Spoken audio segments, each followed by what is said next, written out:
냉철하고 가감없는 분석으로 미디어 본연의 역할을 찾아가는 시간입니다. 미디어 직설 언론인권센터 윤여진 상임이사 전화로 만나보겠습니다. 이사님 안녕하십니까?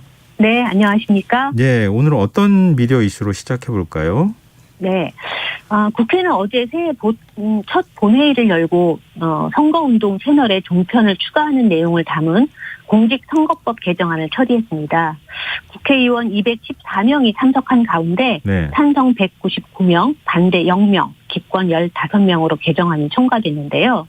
개정안은 이번 대선 때부터 바로 적용돼서 TV조선, 채널A, MBN, JTBC 등 종합 편성 채널이 대선 후보자 연설과 후보자 초청 대담 토론을 할 수 있게 됐습니다.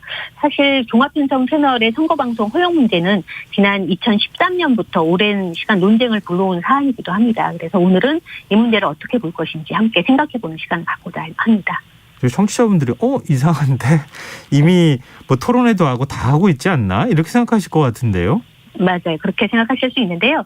지상파와 보도 전문 채널은 선거 방송을 할 수 있지만 현재 종편은 선거 방송을 할 수 없습니다. 그래서 그동안 종편 채널들은 학회나 다른 공동 주최자들과 함께 후보자 대담과 토론회를 기획 중계하는 방식으로 규제를 좀 우회해왔다고 보시면 될 것 같습니다. 우회라기보다는 오히려 꼼수에 더 가까운 거 아닌가 싶은데 법에서는 금지하고 있는데 버젓이 했다는 얘기가 아니겠어요?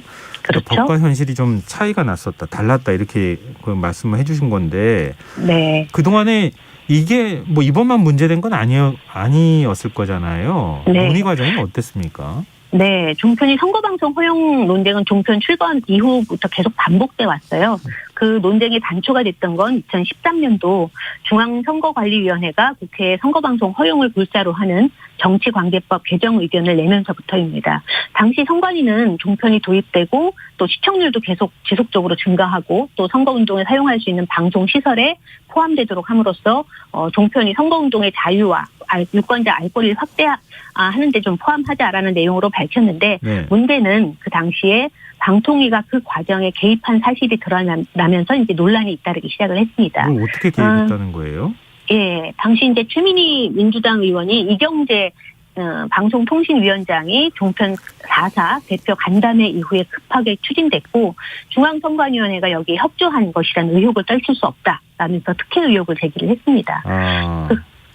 그 이후에 이제 2014년도에도 안전행정위원회는 종편을 선거운동 방송시설에 포함시킨 공직선거법을 개정안을 상정했지만 또 반발로 무산됐고요. 2017년도에도 탄핵 국면에서 현재 지금의 국민의힘의 전신이었던 자유한국당이 TV조선과 JTBC 국정농단 보도에 반발하는 기류가 나타나면서 또 논의의 제동이 걸리기 시작을 했습니다. 네. 그 이후에 2018년도에 이제 김경진 민주평화당 의원이 대동소이한 법안을 발의했지만 또 법사위 심사 과정에서 해당 내용이 반영되지 않았고 2020년도에 선관위가 다시 개정 의견을 내면서 논의가 나왔다고 볼 수 있습니다.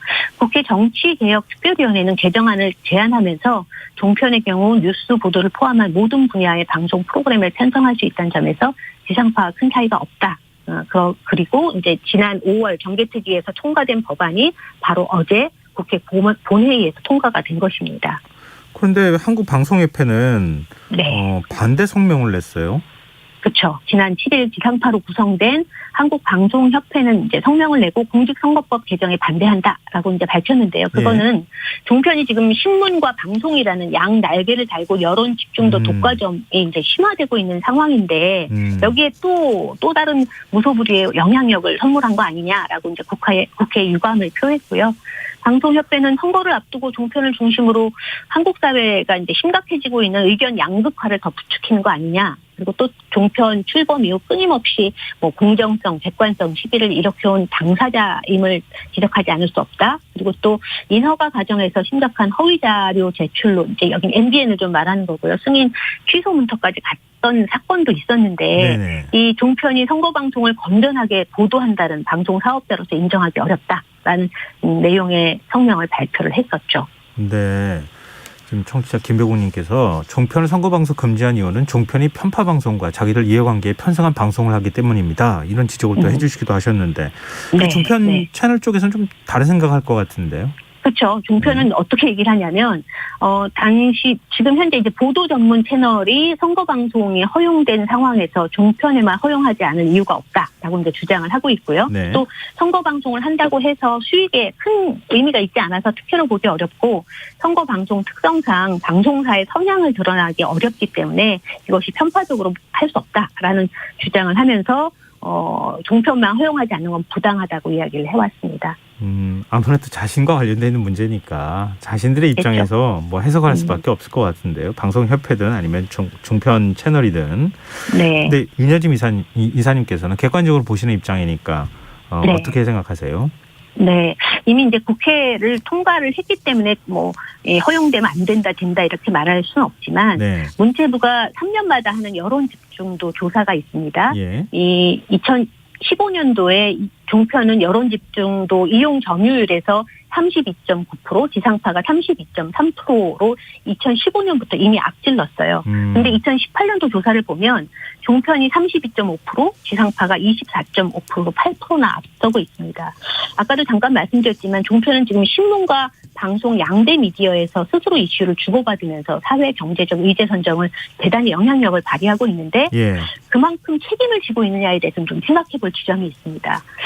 종편은 이제 저희가 이제 재승인 과정에서 직결되는 편향성으로 굉장히 문제가 됐었죠. 그래서 조건부 네. 재승인으로 이제 받은 언론사들이 많이 있는데요. 네. TV조선 같은 경우에는 오보나 막말, 편파 방송에 따른 방심위의 법정 제재를 매년 1년에 5건 이하로 유지하라. 라고 이제 재승인 조건을 받았는데 네. 2020년도에 6건을 받았어요.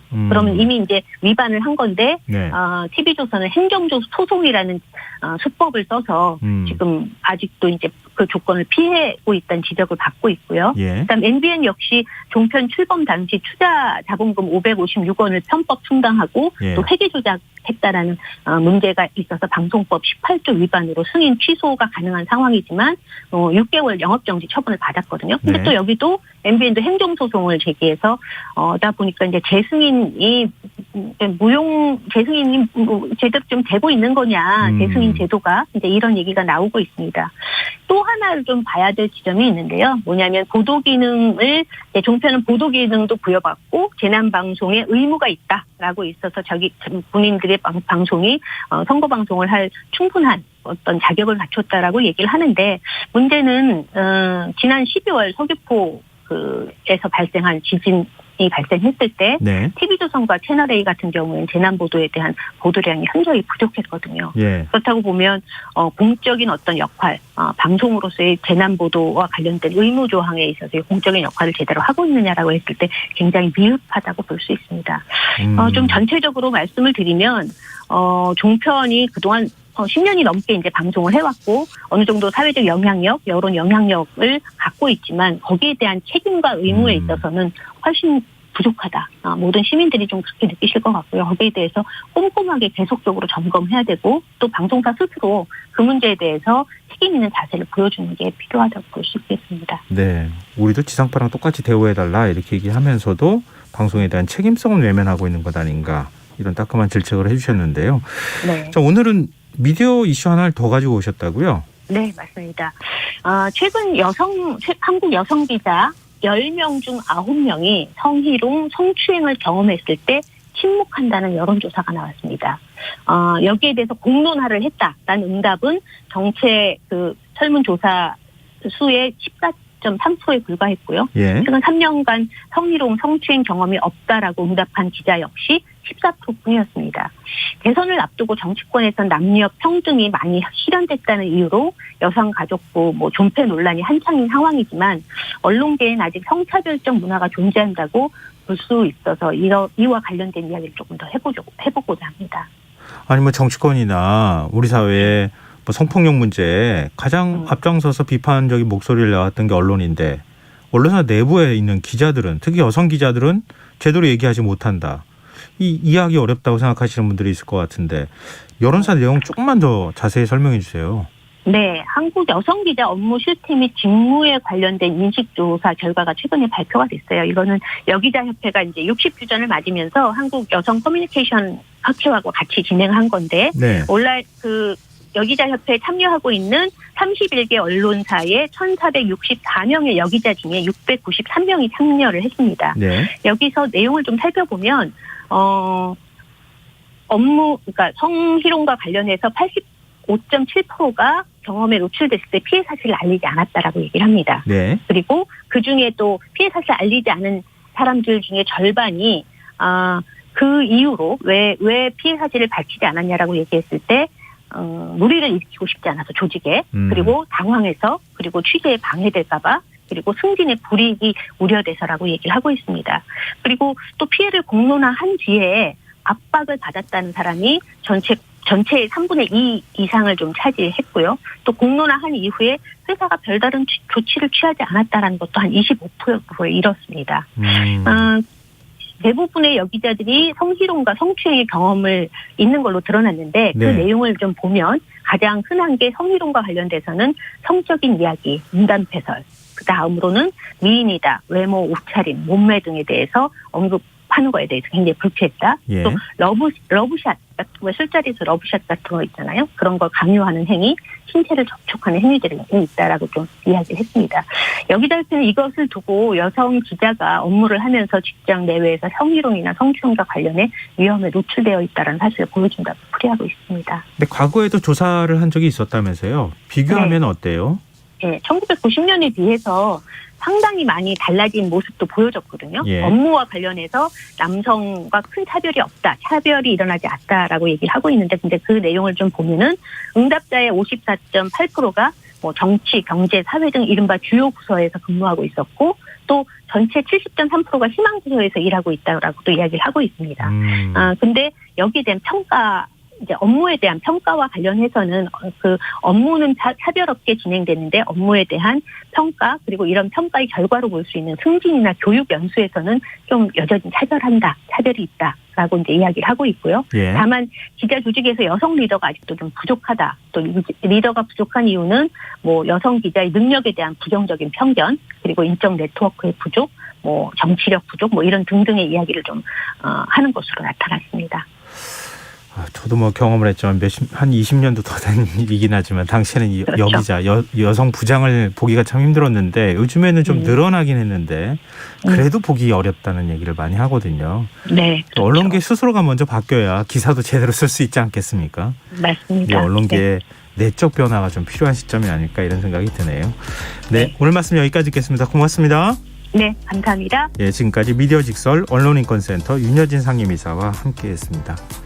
KBS 1라디오 김성환의 시사야 1부 순서는 여기서 마무리하겠습니다. 2부에서는 화제성 뉴스를 살펴보는 밤탐 뉴스 슬기로운 법률 생활이 준비되어 있습니다. 저는 11시 정각 2부에 다시 오겠습니다.